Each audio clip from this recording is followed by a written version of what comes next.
Le Seigneur Jésus-Christ, par son précieux sang, nous donne une bonne conscience. Nous en avons la preuve par notre hardiesse à entrer dans la présence de Dieu. Cette eau était une figure du baptême, qui n'est pas la purification des souillures du corps, mais l'engagement d'une bonne conscience envers Dieu. 1 Pierre 3,21. Dieu nous donne une bonne conscience.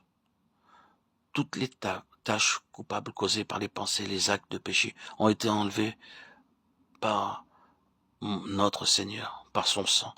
La hardiesse et la liberté avec lesquelles nous entrons en sa présence en sont la preuve. Approchons-nous donc avec assurance du trône de la grâce afin d'obtenir miséricorde et de trouver grâce pour être secourus dans nos besoins. Hébreux 4,16. Un cœur pur et une bonne conscience nous donneront hardiesse et liberté pour parler avec Dieu très librement, à tout moment, n'importe où, pour n'importe quel besoin ou n'importe quelle raison. Maintenant, Dieu est plus réel pour moi que ma main. Je peux lui parler n'importe où, de jour ou de nuit, lui poser toutes mes questions, lui raconter mes problèmes, mes besoins, mes difficultés. Je sais qu'il me répondra.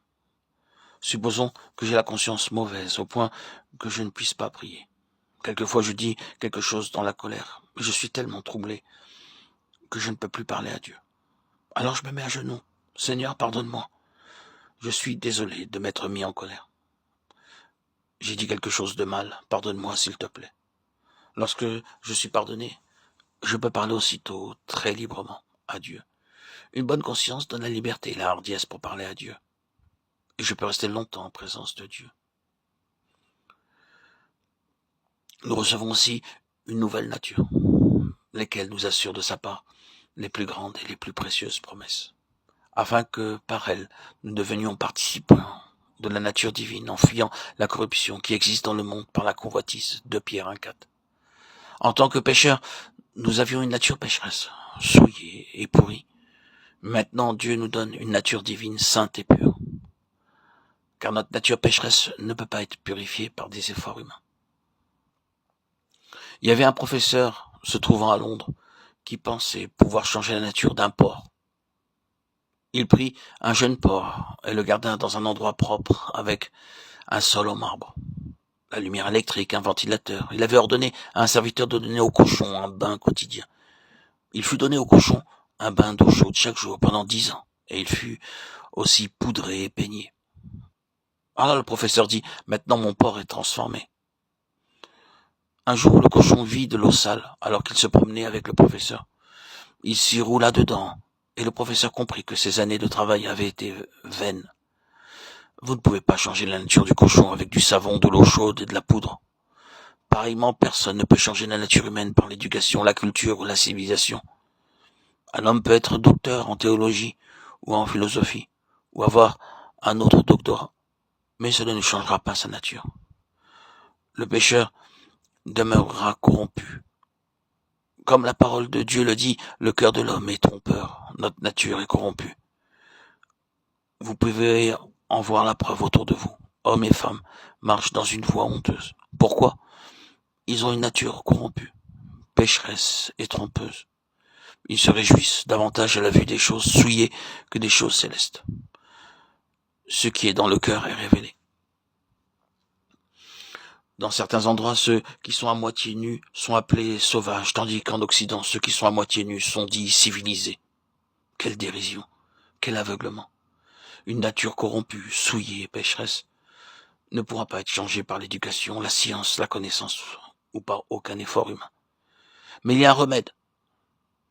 Nous devenons participants de la nature divine et il nous est donné la même nature que celle du Seigneur Jésus-Christ. Lorsque nous acceptons le Seigneur Jésus-Christ comme notre Sauveur, nous entrons dans une septuple participation. Hébreux 6,4 nous parle de ceux qui ont été une fois éclairés, qui ont goûté le don céleste, qui ont eu part au Saint-Esprit. Premièrement, en acceptant le Seigneur Jésus-Christ comme notre Sauveur, nous sommes rendus participants du Saint-Esprit. Deuxièmement, nous sommes participants de la sainteté de Dieu. Non pas ma sainteté, mais sa sainteté. Car nos pères nous corrigeaient pour peu de temps, comme ils le jugeaient bon. Mais Dieu nous corrige pour notre véritable intérêt, afin de nous faire participer à sa sainteté. Hébreux 12,10. Non par la connaissance de la Bible, par la prière ou par le jeûne, mais par le Seigneur. Jésus lui-même qui me rend saint.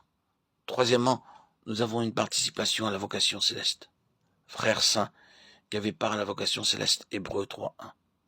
Sur la terre, vous gagnez votre vie en faisant un travail comme docteur, ingénieur, professeur, employé de bureau, travailleur manuel ou roi.